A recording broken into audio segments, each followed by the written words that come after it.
नमस्कार. आज दिनांक 19 डिसेंबर. आजचा विषय आहे वेदांत हा रोजच्या आचरणात आणला पाहिजे.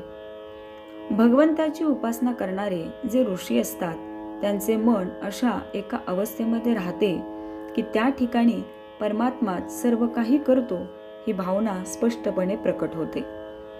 भगवंताशी एकरूप होऊन जाण्याचीच ती अवस्था आहे. ऋषींचा मीपणा नष्ट झालेला असल्याने मी करतो, मी बोलतो, मी काव्य रचतो ही भावनाच त्यांना नसून परमात्मा करतो, परमात्मा बोलतो, परमात्मा मंत्र रचतो असा स्पष्ट आणि खरा अनुभव त्यांना येतो. या थोर अवस्थेमध्ये ऋषींच्या तोंडून वेदमंत्र बाहेर पडलेले असल्यामुळे ते मानवाची कृती नाहीत. वेद हे खरे अपौरुषेयच आहेत.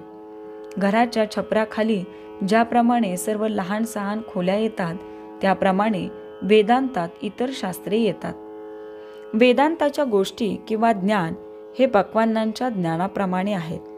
जो मनुष्य वेदांताचा नुसताच अभ्यास करतो त्याला त्यापासून फारसा फायदा होत नाही.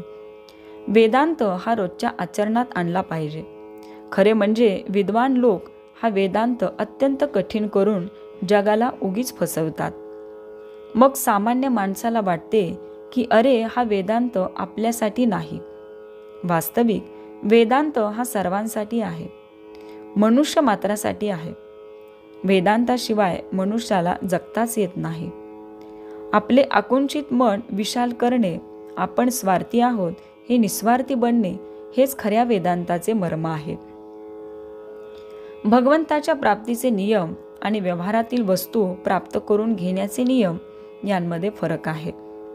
मनामध्ये वासना उत्पन्न झाली असता ती तृप्त करून घेण्यासाठी देहाची आणि वस्तूंची हालचाल करणे हा व्यवहार होय. सूक्ष्म वासना देहाच्या साहाय्याने जड बनणे हे व्यवहाराचे स्वरूप आहे. याच्या उलट भगवंत हा अत्यंत सूक्ष्म असल्यामुळे त्याची प्राप्ती करून घेणे म्हणजे जडामधून सूक्ष्माकडे जाणे आहे. तेव्हा भगवंताचे साधन हेही जडामधून सूक्ष्माकडे पोचविणारे असले पाहिजे. जड देहाशी संबंधित आणि सूक्ष्माशी निकट चिकटलेले असे साधन असेल तर ते एक नामच होय. जो नामात राहिला त्याचा वासनाक्षय झाला. पुष्कळ वेळा चांगले अधिकारी जीव एखाद्या लहानशा वासनेमुळे अडकून पडतात. मग ते अध्यात्मदृष्ट्या चांगल्या कुळामध्ये जन्म घेतात.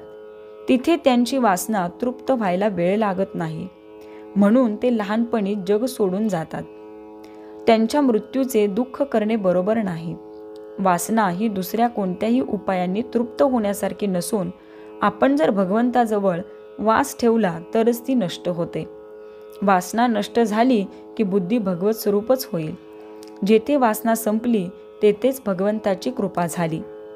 तात्पर्य, प्रत्येक वेदमंत्राच्या आरंभी हरिही ओम असते, ते नामच आहे. श्रीराम जय राम जय जय राम.